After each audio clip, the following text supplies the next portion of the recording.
You may be surprised that we haven't talked about actors yet. That's because they haven't been chosen. It's now time for auditions. So when plays are announced, usually actors go look it up. They look at the characters, they look at what parts are available for them. I would look up what parts fit my acting range or my vocal range. With Snow Queen, we didn't know anything. And so we had to wait for the read-through last year to get to know the parts. And then after hearing all of those parts, different actors got to start dreaming of the parts that they wanted and what they could start working towards. I pick up an audition slip, usually says on there what the readings are. If it's a musical or something, then there would be sections of music that you would have to pick out to learn and be able to sing at the audition. The first thing I do usually when I hear about production is I kind of research the actual play to see how much interest I am in it, which parts I would try to look out for. And then I'd probably talk to the director a little bit and get kind of what their thoughts are on the play and what they're looking for. And then when the audition cuttings come out, I try to read around the play in context of the cutting so I understand kind of what the directors are looking for in a cutting, auditioning, and then I probably run through it a couple times with different phrasings and different lines. Usually I record myself and listen back and think, well, that's good, that's not good, kind of piece it all together into what I think is a good audition piece. And then I bring it forward and perform it. You have to be prepared, obviously. You should be memorized, all these different things that a lot of people could guess, but also there's a certain level of confidence that you need in audition.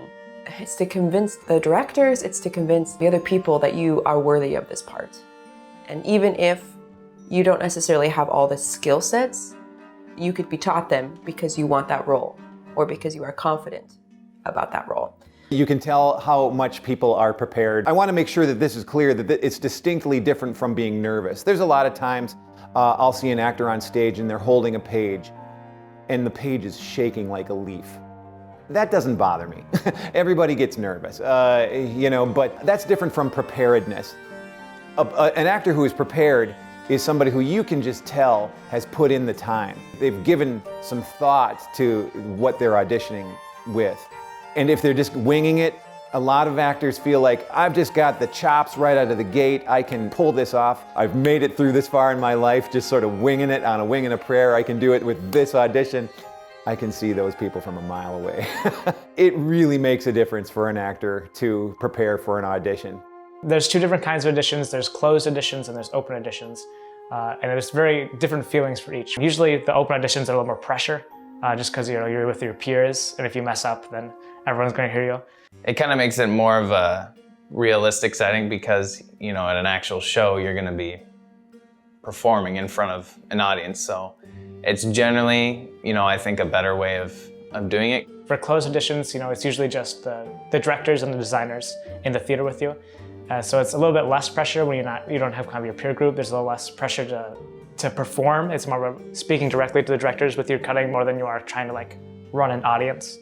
The day of the audition, drink a ton of water, because if your voice cracks on the stage, if you're dehydrated, if you start shaking, all not good things. I've definitely done that before, so not good things. You walk up there, you take a breath in, you just take a breath, and then start. Just always take maybe 2 to 3 seconds. Also, it's always good to scan the audience before you start. So then in the actual audition, when you're speaking, it becomes muscle memory. So that's why you want to practice, because you're going to be nervous and you're going to want to talk faster when you're going to want to talk slower. I try to memorize auditions. It matters if I'm in another play. I try not to memorize 2 plays at once, because I found that leads to a lot of problems when you're trying to memorize 2 plays. You kind of mix things up. There's gaps where you start going into another character kind of mid your performance.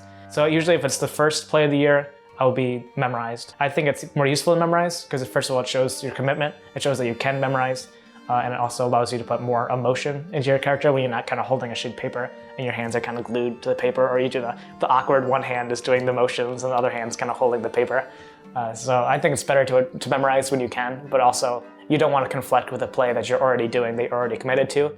But then you have callbacks, and that's usually the chance to kind of see just a little bit more of a person. So they do their first little tidbit the first night, and then the second night we call you back, and then it's more interactive. You do some dialogue with somebody. You do a lot of kind of almost like screen tests. They're like chemistry readings to be like, okay, well, these two people, like maybe they just work really naturally together, and that's the type of chemistry you want. I actually really enjoy callbacks because then they give you specific, cuttings from whatever the script is. That was one of my favorite nights, was just going to callbacks because you got to read different parts of the script. You would like go to the back room and go practice with somebody.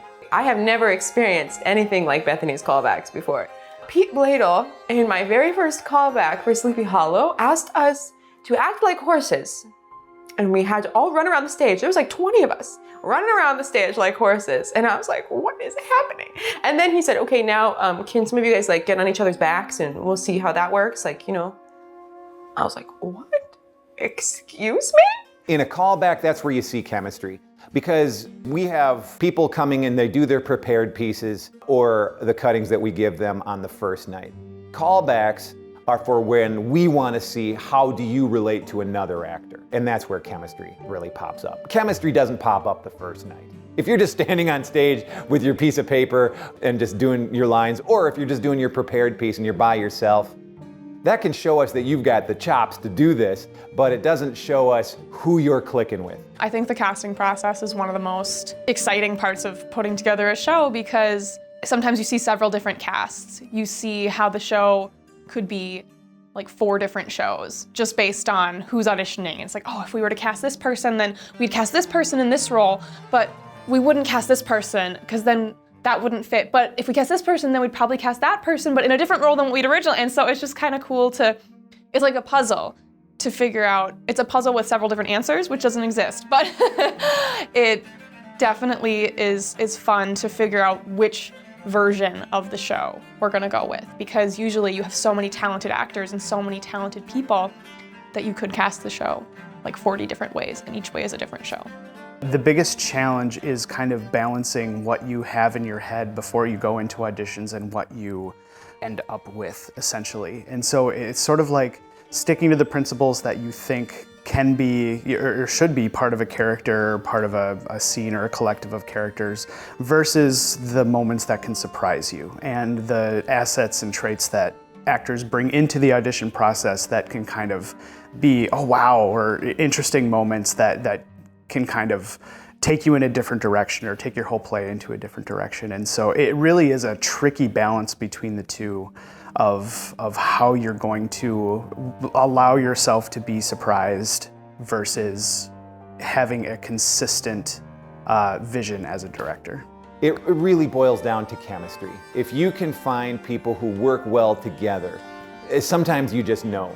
And I remember I've even asked people to audition because I felt like there was going to be good chemistry. I have cast people who weren't the strongest singers for a musical, but man, this person and this person worked great together. You're looking for people who can help tell that story. You're looking for people who are going to be able to kind of, there's just signals, they're clicking together. Chemistry is probably the coolest thing about casting. The cast list. Okay. Lots of emotions. There are so many emotions. So many. Because some people are devastated. And some people are screaming because they're so happy.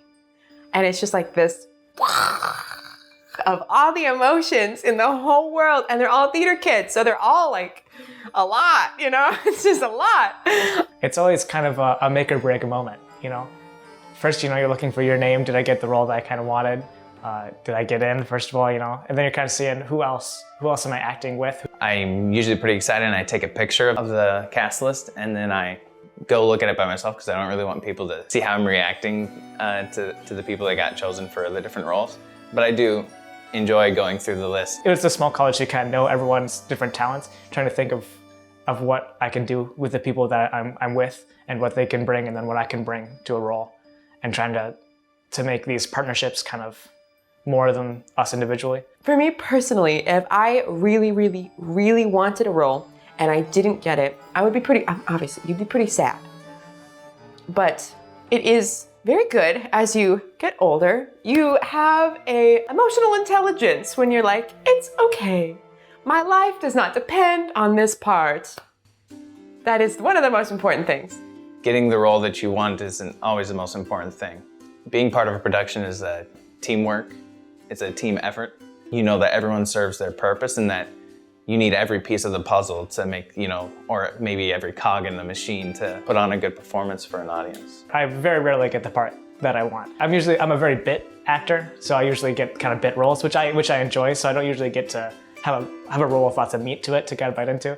Even if I don't get the part I want, I always try to put as much effort and energy into the part, even as if it was the part that I wanted. Make the performance as good as possible, because really it's about the whole performance, not about you. You get the part that you wanted. You don't sleep that night. There's no sleeping. No, never, ever. And it's because you're dreaming of all that you can do with this part and all that you're going to be doing and all the movements you're going to be doing on stage. I remember for Bianca in Kiss Me Kate, I got it and I literally didn't believe it. I was like, huh, and I walked away, nothing. I was like, huh, that's not possible. I laughed and I walked away. And then my friends were like, no, you got it. And I was like, wait. I was like, what? Honestly, it's one of my favorite things of watching other people get the parts that they so wanted, because there's nothing like it. There's nothing like it.